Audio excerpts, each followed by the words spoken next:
Happy Saturday morning on the IWM ETF, referred to as what we call it, a small cap. But let me just tell you what, we consolidated 150-day, 100-day.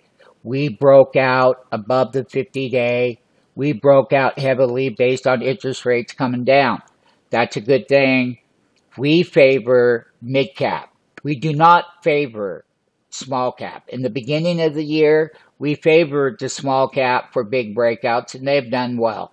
But at this point in the game, we're going to hit resistance, and that's where we're going to look at selling. This is a major topping pattern that occurred, and we went down 4 straight days to the 200-day. That set up the great buying opportunity as everyone that was in the trading room and got postings and alerts on the buys. They made tremendously amount of money off of these lows when we did.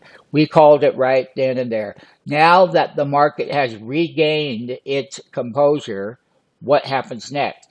We see a big sell program coming.